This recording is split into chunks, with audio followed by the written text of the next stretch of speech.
Bismillahirrahmanirrahim. Assalamualaikum warahmatullahi wabarakatuh. Halo adik-adik peserta PLS SMK Singaparna, selamat pagi. Bagaimana nih kabarnya? Mudah-mudahan selalu diberikan kesehatan ya oleh Allah Subhanahu wa Ta'ala. Sebelumnya, izinkan saya memperkenalkan diri terlebih dahulu. Nama saya Dina Juningsi, saya dari kelas 12 OTKP 2. Di sini saya sebagai host webinar PLS tahun 2021-2022 OSIS SMK Singaparna. Saya akan menjelaskan sedikit tentang pemaparan materi yang akan kita simak pada kali ini. Di mana materi kali ini yaitu mengenai tentang kepramukaan SMK Singaparna. Adapun pematerinya yaitu Bapak Mimba Rustamin SPD. Tujuan dari pengenalan kepramukaan ini yaitu supaya adik-adik peserta PLS SMK Singaparna bisa mengetahui dan memahami tentang keberadaan kepramukaan yang berada di SMK Singaparna ini. Oke, langsung saja kita simak pemaparan materi pada kali ini kepada Bapak Mimba Rustamin SPD. Waktu dipersilahkan. Assalamualaikum warahmatullahi wabarakatuh. Salam Pramuka. Alhamdulillah kita bisa bertemu kembali meski tidak bertatap muka langsung, tetapi ini patut kita syukuri karena kita ketahui bersama bahwasannya dunia ini sedang tidak baik-baik saja. Tinggal kita bagaimana cara mensyukuri dan menjalaninya.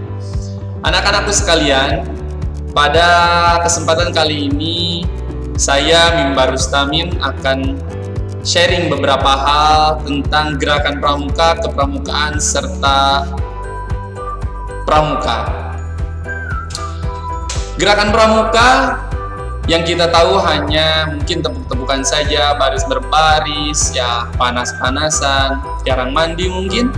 Tetapi pada dasarnya gerakan pramuka adalah sebuah gerakan kepanduan Indonesia yang tergabung dalam gerakan kepanduan dunia yang berawal dari 1907.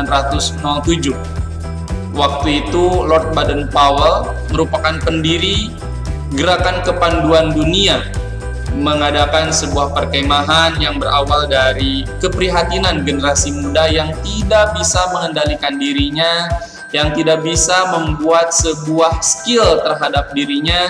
Nah, maka diadakanlah gerakan pramuka yang bertujuan untuk mencetak generasi muda yang sangat luar biasa karakternya, skillnya, serta jiwa sosial.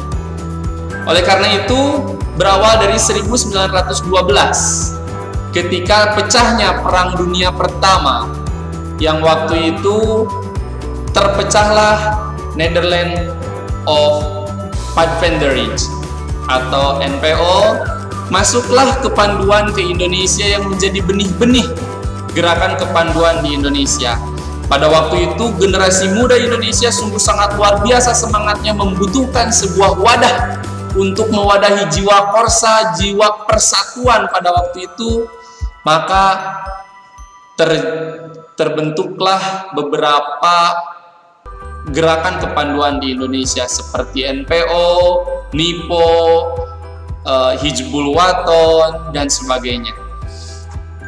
Itu adalah sejarah kepanduan yang mana di tahun 1928 gerakan kepanduan Indonesia ini sudah sangat besar dan andilnya sangat luar biasa terhadap Sumpah Pemuda di 28 Oktober 1928 yang menjadi sejarah bahwasannya itu adalah menggalang persatuan ketika masa penjajahan. Terus berjalan gerakan kepanduan di Indonesia sungguh sangat besar sampai diakui oleh gerakan kepanduan dunia, yaitu World Organization Scout Movement atau disingkat menjadi WOSM, diakui dan menjadi anggota tetap sampai hari ini. Anak-anakku sekalian, ketika kita berbicara tentang gerakan kepanduan di Indonesia, pasti tidak akan lepas yang namanya sejarah kemerdekaan Indonesia itu sendiri.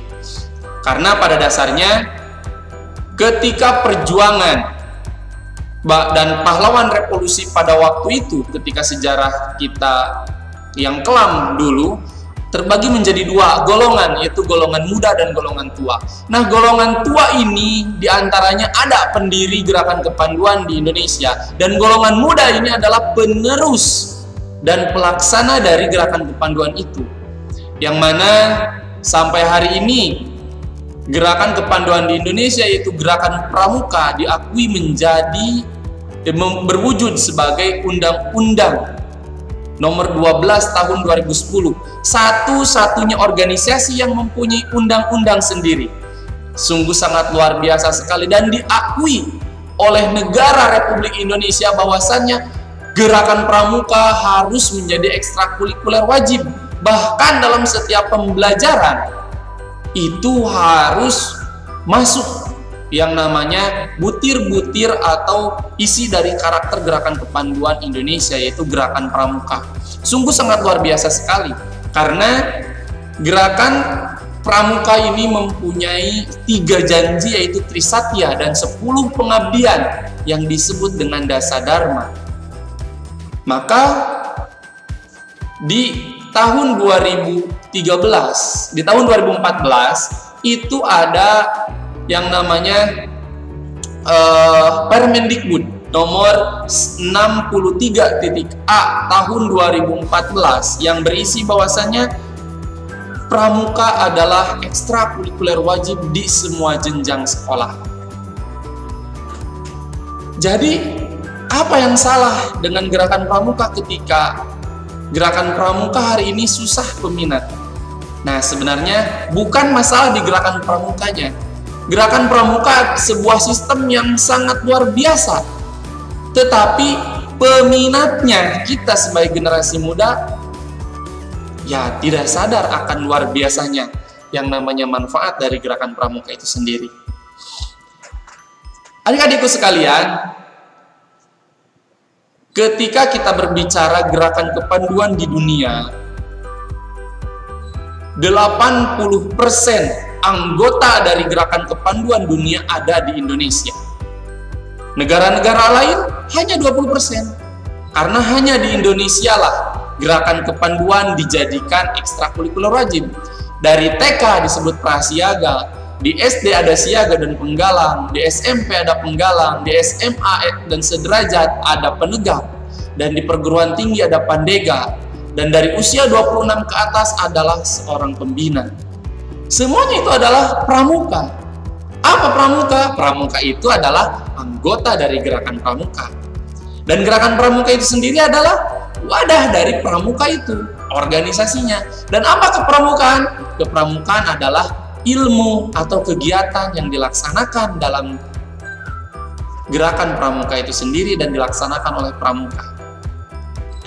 Nah, itu sedikit tentang gerakan pramuka. Gerakan pramuka ini sudah sangat luar biasa sistematisnya.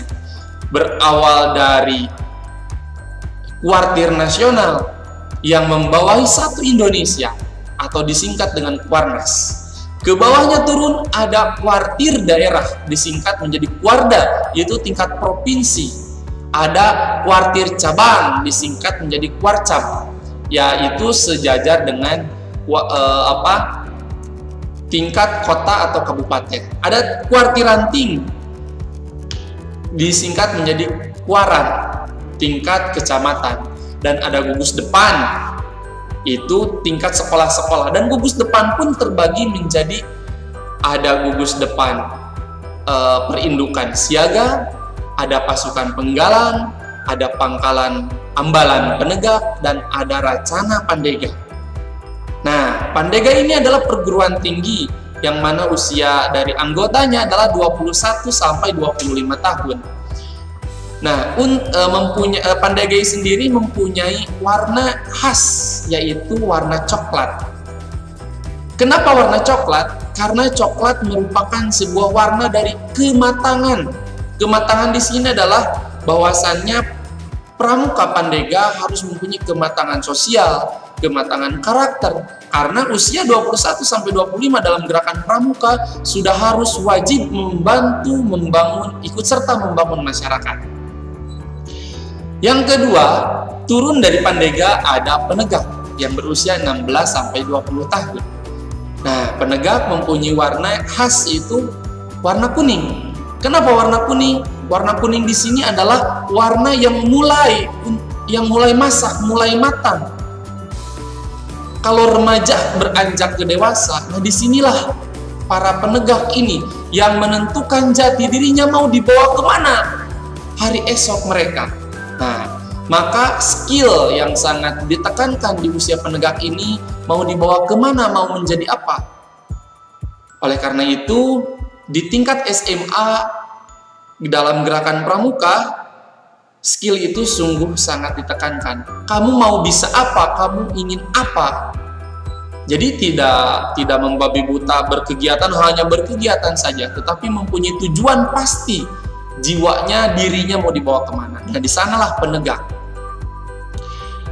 Yang ketiga, turun lagi ke bawah dari penegak, yaitu penggalang yang berwarna merah, berusia dari 11 sampai 15 tahun. Ini biasanya dari SD kelas 4 sampai ke kelas 9 SMP. Nah, di sini masih 70-30. 70% pembina, 30% diri penggalang itu sendiri.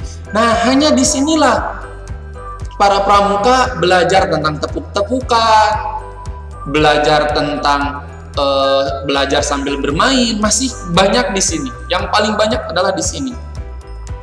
Gerakan pramuka di tingkat penggalang ini sungguh sangat luar biasa. Jadi disesuaikan dengan jenjang usianya.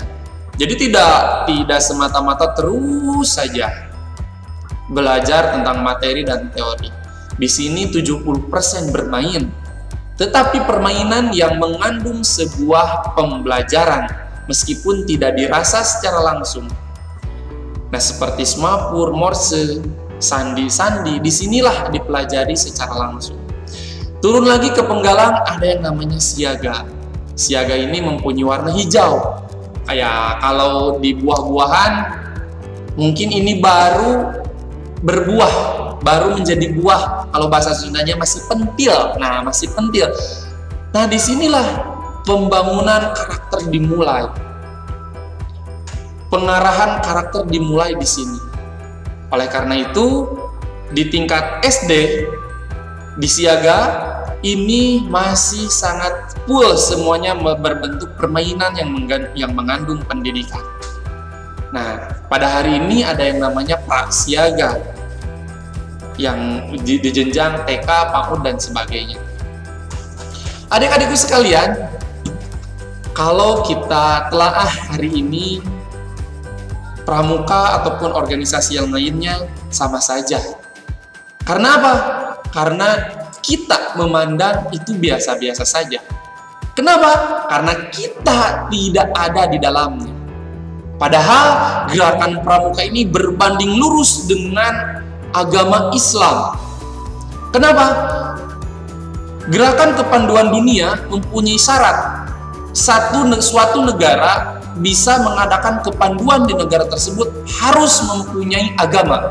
Jadi yang komunis, ateis itu tidak diperbolehkan mengadakan gerakan kepanduan. Karena yang pertama harus taat kepada Tuhannya. Begitupun dalam gerakan pramuka. Takwa kepada Tuhan yang Maha Esa. Itu adalah pedoman nomor 1. Jadi apabila ada pramuka yang tidak sholat atau tidak sembahyang di agama-agama yang lain, nah pada dasarnya itu bukan pramuka. Sedangkan dalam pendidikan agama Islam, tujuan utamanya adalah membentuk akhlakul karimah. Sedangkan dalam gerakan pramuka pun sama, isinya adalah itu. Bagaimana pramuka itu sadar terhadap kewajiban terhadap dirinya, sadar terhadap kewajiban terhadap sesamanya, dan yang paling pasti terhadap Tuhannya. Jadi sungguh sangat luar biasa apabila ini ditelaah, apabila ini didalami secara langsung. Lantas, apa yang kita lakukan hari ini? Apakah hanya bermain HP? Hanya membaca WA? Apakah hanya bermain game saja? Apa manfaatnya untuk masa depan kita? Sedangkan di dunia kerja, di dunia wirausaha, yang paling nomor 1 adalah skill dan pengalaman. Kalau hanya bermain di dalam dunia digital saja, mau kapan kita melihat kenyataan ini? Mau kapan kita melihat bahwasannya Indonesia ini sedang tidak baik-baik saja? Sedangkan generasi hari ini adalah pewujud generasi emas di tahun 2045. Sedangkan generasi hari ini, apa yang mereka lakukan? Apa yang kita lakukan? Apakah itu patut dijadikan generasi emas di 24 tahun ke depan? Nah, maka dari itu adik-adikku sekalian, saya mengajak kepada semua, meskipun tidak lewat dalam gerakan pramuka, mari kita manfaatkan waktu muda kita, manfaatkan hari ini dan hari esok untuk diri kita, untuk lingkungan kita, untuk bangsa kita, untuk agama kita, agar kita kelak nanti bisa masuk surga yang menjadi sebuah impian dari semua umat manusia. Salah satunya lewat gerakan pramuka, dan kita menjiwainya dengan sungguh luar biasa, menghormati terhadap diri sendiri dan agama kita. Mari kita sama-sama berjuang di dunia dengan cara masing-masing, dengan jalan yang sama, yaitu lewat agama yang nomor satu, agama yang benar, yaitu agama Islam. Gerakan pramuka sungguh sangat memuliakan yang namanya perintah agama. Oleh karena itu, adik-adikku sekalian, pada akhirnya kita harus sadar terhadap kewajiban kita. Tidak ada pemenang yang terlahir dari bangku penonton. Dan ketaatan dan kesuksesan tertinggi seorang manusia, apapun profesinya, adalah taat terhadap Tuhannya. Terima kasih, kita bertemu lain waktu. Wallahu muwaffiq ila aqwamit thoriq. Wassalamualaikum warahmatullahi wabarakatuh. Salam Pramuka. Terima kasih kepada Bapak Mimbar Rustamin yang telah menyampaikan materinya. Mudah-mudahan bisa dipahami oleh adik-adik peserta PLS SMK Singaparna ini. Oke, saya ingatkan kembali, jangan lupa protokol kesehatannya, jaga hati, jaga diri, jaga iman, dan jaga imun. Sekian dari saya, wassalamualaikum warahmatullahi wabarakatuh.